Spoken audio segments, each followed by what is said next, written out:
নমস্কার, আশা করি সকলে খুব খুব ভালো আছেন। নতুন দিনের একটা নতুন ব্লগে আপনাদের সকলকে স্বাগত জানাই। আমি আগের ব্লগেই বলেছিলাম যে ওর ট্রান্সফার হবে, আমরা এখান থেকে খুব তাড়াতাড়ি চলে যাব।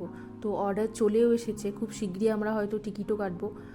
আবার নতুন জায়গায় গিয়ে নতুনভাবে সব কিছু শুরু করা প্রত্যেকটা মানুষের কাছে একটা চ্যালেঞ্জের ব্যাপার, অনেকটা মানসিক প্রস্তুতির প্রয়োজন হয়।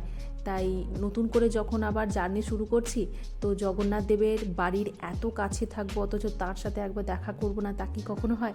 আর আমার আগের ব্লগেই আপনারা অনেকবার দেখেছেন যে এই সিঁড়িটা আমি বারবার দেখাই। এর একটা কারণ হচ্ছে, যতবার আমি এখান দিয়ে জার্নি করেছি, মানে এখান দিয়ে বাড়ি গেছি বা পুরী গেছি বা অন্য কোথাও গেছি, এই সিঁড়িটার উচ্চতা এতটাই বেশি এবং সিঁড়িগুলো গুনতিতে এতটাই বেশি, প্রায় 50টার ওপর সিঁড়ি আছে। যতবার আমি এর সামনে আসি ততবার আমার যেন মনে হয় যে আমি স্বর্গের সিঁড়িতে উঠছি। মানে এই সিঁড়িতে ওঠার জন্য আমার মানসিক প্রস্তুতির প্রয়োজন হয়। আর প্ল্যাটফর্মে আমরা এসেও গেছি, এখানেই আমাদের ট্রেনটা দেবে। ট্রেনটা কয়েক মিনিট লেট করেই দিল, যেহেতু রাজধানী পাস হচ্ছে, তাই রাজধানীকে আগে বের করে দিয়ে তারপর আমাদের ট্রেনটা ঢোকাবে। জানেন তো, এখানেও দুজনের মধ্যে প্ল্যাটফর্মে ঝগড়া হয়ে গেল। আমি কামরার গায়ে দেখতে পাচ্ছি তেজস লেখা আছে, কিন্তু ও বলে যাচ্ছে এটা রাজধানী, কারণ অ্যানাউন্সমেন্টটা আমি শুনিনি। তারপর যখন গাড়িটা ছেড়ে যাচ্ছে তখন অ্যানাউন্স করলো যে এটা রাজধানী। আর ওই যে ট্রেনের কামরার গায়ে যে লেখাগুলো যায়, সেই লেখাগুলোতেও আমি দেখতে পেলাম যে ওখানে রাজধানী লেখা আছে। নাহলে তো এক প্রস্ত দুজনের মধ্যে হয়েই যাচ্ছিল ঝগড়াঝাটি। আর এর মাঝে আমাদের ট্রেনও ঢুকিয়ে দিয়েছে। বেশ অনেকটাই কিন্তু সামনের দিকে সরে আসতে হলো, কারণ প্ল্যাটফর্মটা অনেকটাই লম্বা। যেহেতু এখানে লোকাল ট্রেন সেইভাবে চলে না, সবটাই দূরপাল্লার ট্রেন আর নয়তো মালগাড়ি। তাই আমরা যখন দূরে কোথাও বেড়াতে যাই, ট্রেন থেকে যখন আমরা বাইরের পরিবেশটাকে দেখি, তখন ভাবি যে কত সুন্দর জায়গা, এখানে না এলে বোধহয় জানতে পারতাম না। কিন্তু বিশ্বাস করুন, আমাদের পুরী যাওয়ার রাস্তাটাই যে এতটা সুন্দর হয়, এরপরেই দেখবেন খানিকটা পরে পাহাড় পড়বে। এতটা সুন্দর লাগে, মনে হয় যেন কত দূরে কত ভালো জায়গায় বেড়াতে এসেছি। পুরীটা যে আমাদের বাঙালিদের কাছে একটা সেন্টিমেন্টের জায়গা, একটা অন্যরকম মানসিকতা কাজ করে, একটা অন্যরকম ভালো লাগা, সেটা কিন্তু সবাই আমরা জানি। পুরী যেতে গেলে যদি দিনের বেলা আপনারা পুরী যান, তাহলে কিন্তু এই সৌন্দর্যটা আপনারা উপভোগ করতে পারবেন। আর ওড়িশায় ঢোকার পর আপনারা অনেকেই খেয়াল করেছেন যে অনেকগুলো নদীর ওপর দিয়ে কিন্তু রেলটা যায়। আমরা অনেকেই জানি না কোনটা কোন নদী। মহানদীকে ভালোভাবে চেনা গেলেও অন্যান্য নদীগুলোকে কিন্তু আমরা বুঝতে পারি না। আমি বলে দিচ্ছি, জাজপুর থেকে বেরোনোর পর প্রথম যে বড় নদীটা আপনি পাবেন, অবশ্যই মহানদীর মতো অত বড় নয়, কিন্তু তবুও প্রথম যে বড় মরশুমি নদীটা পাবেন, সেটা হলো ব্রাহ্মণী নদী। ব্রাহ্মণী নদী হলো ওড়িশার দ্বিতীয় বৃহত্তম নদী, মরশুমি নদী। আর এর উপরে যে ব্রিজটা, সেটা হলো ওড়িশার দ্বিতীয় দীর্ঘতম রেলওয়ে ব্রিজ। আর এই নদীটা পেরোনোর পরে কিন্তু পুরী যাওয়ার পথে আপনারা পাহাড় দেখতে পাবেন। এটা মোটামুটি জাজপুর থেকে 25 থেকে 30 কিলোমিটারের মধ্যেই পড়ে। কিন্তু জাজপুর এলাকাটা ইন্ডাস্ট্রিয়াল এলাকা এবং খুব একটু পলিউটেড এলাকা বলে আমরা যেখানে থাকি সেখান থেকে কিন্তু এই এত বড় পাহাড়টাকে দেখা যায় না। এটা তো তবু একটা পাহাড় দেখতে পেলেন।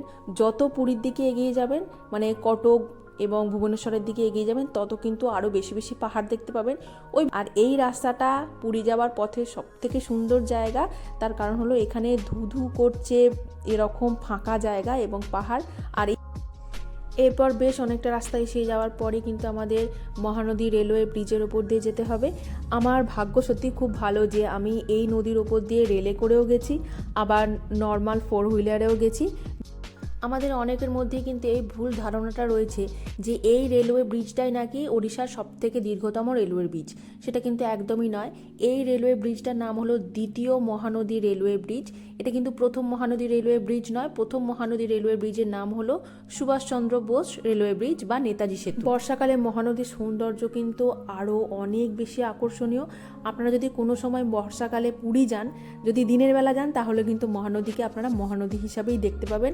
তখন কিন্তু মহানদীর একটা আলাদা সৌন্দর্য থাকে। এখন মহানদীর একটা আলাদা সৌন্দর্য।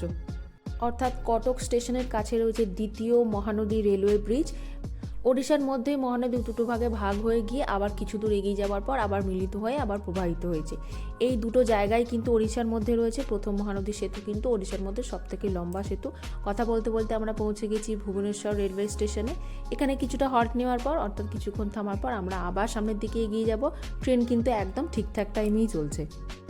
আমাদের বাঙালি সমাজের কাছে একটা কথা প্রচলন রয়েছে, সেটা হচ্ছে পুরী হলো বাঙালিদের সেকেন্ড হোম। কে কতটা এটা মানে আমি জানি না, কিন্তু আমি ভীষণ রকমভাবে এটাকে মানি। তার কারণ হলো আমি ছোটোবেলা থেকে বহুবার পুরী এসেছি, কিন্তু পুরীর সমুদ্র, পুরীর জগন্নাথ দেব এবং জগন্নাথ দেবের মন্দিরে যাওয়া, সমুদ্রের ধারে ওই যে মাছের দোকানগুলো, সেখানে বসে মাছ খাওয়া, এগুলো যেন কোনো দিন আমার কাছে পুরনো হয় না। এতবার এসেছি, এতবার সমুদ্র দেখেছি, এতবার জগন্নাথ দেবকে দেখেছি, কিন্তু দেখার আশ যেন আর কোনোদিনও মেটে না। আমরা প্রায়ই পুরী আসতাম, প্রায় 1 বছর 2 বছর অন্তর অন্তর পুরী আসতাম, বা কখনো কখনো এমনও হয়েছে যে প্রত্যেক বছর পুরী এসেছি একটা নির্দিষ্ট সময়ে। আমরা ঠিক ফেব্রুয়ারি থেকে মার্চের মধ্যে আসতাম। যখন কিছু ধরুন বায়না করলাম, বাবা বলল যে এবছর আর এটা নিতে হবে না, পরের বছর যখন আসবো তখন পরের বছর তোকে এটা কিনে দেবো। এই কথাটার মধ্যে অদ্ভুত একটা শান্তি ছিল জানেন, কারণ জানতাম পরের বছর এসে ঠিক এটা পাবো। কিন্তু এবারের আশাটা আমার কাছে একটা অন্যরকম ব্যাপার, অনেকটা গুরুত্ব রাখে জানেন তো, কারণ ট্রান্সফার হয়ে চলে যাচ্ছে অনেক দূর। তখন তো বাড়ি আসারই কোনো ঠিক থাকবে না, তারপর সেখান থেকে জগন্নাথ দেবের সাথে দেখা করতে যাওয়া। যদিও মনের টান থাকলে, জগন্নাথ দেবের টান থাকলে ঠিক আবার আসতে পারবো, কিন্তু তবুও কেন জানি না মনে হচ্ছে যে জগন্নাথ দেবকে ছেড়ে চলে যাচ্ছি। আবার কবে জগন্নাথ দেবের মুখখানা দেখতে পাবো, আবার কবে পুরীর সমুদ্রকে দেখতে পাবো, সেটা হয়তো কোনো ঠিক ঠিকানা নেই। অদ্ভুত একটা ভিতরে কষ্ট হচ্ছে। এই হোটেলটার নাম হলো হোটেল পুষ্পা। এটা ভিক্টোরিয়া ক্লাব হাউস আর পুরী হোটেলের একদম পিছনের দিকে, মানে পুরী হোটেলের পাশ দিয়ে যে রাস্তাটা আছে সেই রাস্তাটা দিয়ে যদি সামনের দিকে একটু এগিয়ে আসেন, তাহলে কিন্তু 2-3টে হোটেলের পরেই কিন্তু হোটেল পুষ্পাকে পেয়ে যাবেন। আমি কিন্তু হোটেলের কোনো রিভিউ দিচ্ছি না বা বিজ্ঞাপন দিচ্ছি না, আমি আমার নিজের অভিজ্ঞতা থেকে বলছি। হোটেলটা কিন্তু সত্যিই ভালো এবং খুবই রিজনেবল প্রাইসের মধ্যে কিন্তু হোটেলটা আমরা পেয়েছি। আর এখান থেকে সমুদ্র খুব কাছে, মাত্র 1 মিনিটের হাঁটা পথ। চলুন একসাথেই আমরা এন্ট্রি নিই। আর আমরা সেকেন্ড ফ্লোরে ফার্স্ট যে রুমটা আছে সেই রুমটাকেই আমরা পেয়েছি। রুমটা কিন্তু সত্যি বেশ বড় ছিল এবং বাথরুম বলুন, রুমের কোয়ালিটি বলুন, এসির কোয়ালিটি বলুন, ভীষণ সুন্দর। এবার একটুখানি রেস্ট নিয়ে, ফ্রেশ হয়ে নিয়ে তারপরে সোজা চলে যাবে আমরা সি বিচে।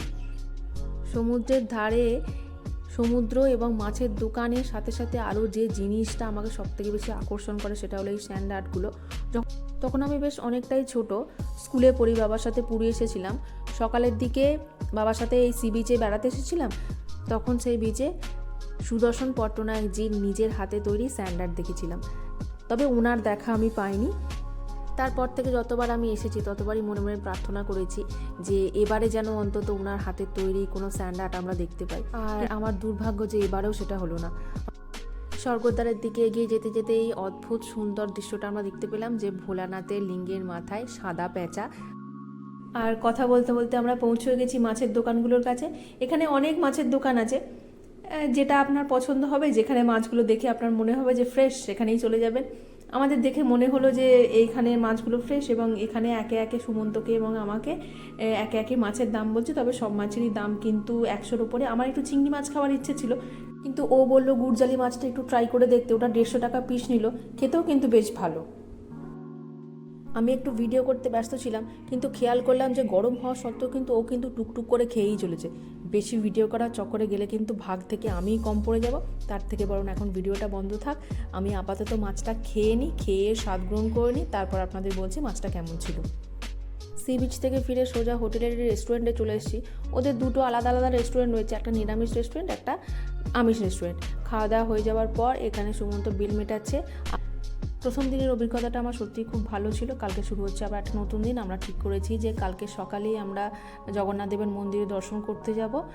7টার মধ্যে লাইন না দিলে নাকি ওখানে অনেক দেরি হয়ে যাবে, এখন নাকি অনেক বেশি ভিড় হচ্ছে।